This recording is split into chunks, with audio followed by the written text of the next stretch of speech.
ಕುತ್ತಾರುವಿನ ಕೊರಗಜ್ಜನ ಆದಿಕ್ಷೇತ್ರವು ಪ್ರಕೃತಿಗೆ ಹತ್ತಿರವಾಗಿದ್ದು ದೈವದ ಹೆಸರಲ್ಲಿ ಇಲ್ಲಿ ಪ್ರಕೃತಿಯ ಆರಾಧನೆಯಾಗುತ್ತಿದೆ ಎಂದು ಸ್ಯಾಂಡಲ್ ವುಡ್ ರಿಯಲ್ ಸ್ಟಾರ್ ನಟ ನಿರ್ದೇಶಕ ಉಪೇಂದ್ರ ಹೇಳಿದರು.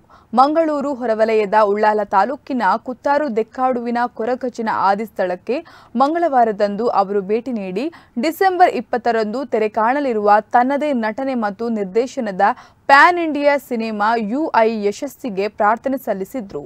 ಈ ವೇಳೆ ಮಾತನಾಡಿದ ಅವರು ಬಹುನಿರೀಕ್ಷಿತ ಯುಐ ಚಿತ್ರದ ಪ್ರಮೋಷನ್ಗಾಗಿ ಮಂಗಳೂರಿಗೆ ಬಂದಿದ್ದೇನೆ. ಕುತ್ತಾರಿನ ಕೊರಗಜ್ಜ ದೈವದ ಕ್ಷೇತ್ರವು ಪ್ರಕೃತಿ ರಮಣೀಯವಾಗಿದೆ. ಕೊರಗಜ್ಜನ ದಯೆಯು ನಮ್ಮ ಮೇಲಿರಲಿ ಎಂದರು. ಯುಐ ಚಿತ್ರದ ನಿರ್ಮಾಪಕರಾದ ಕೆಪಿ ಶ್ರೀಕಾಂತ್, ಲಹರಿ ವೇಲು, ನವೀನ್ ಮನೋಹರ್, ರಾಜೇಶ್ ಭಟ್ ಜೊತೆಗಿದ್ದರು. ಶ್ರೀ ಪಂಜಂದಾಯ ಬಂಟ ವೈದ್ಯನಾಥ ಮತ್ತು ಕೊರಗತನಿಯ ದೈವಗಳ ಆದಿಸ್ಥಳ ಟ್ರಸ್ಟ್ನ ಅಧ್ಯಕ್ಷ, ಉಪಾಧ್ಯಕ್ಷರು ಮತ್ತು ಟ್ರಸ್ಟಿಗಳು ನಟ ಉಪೇಂದ್ರ ಅವರನ್ನ ಕ್ಷೇತ್ರದ ಪರವಾಗಿ ಅಭಿನಂದಿಸಿದರು.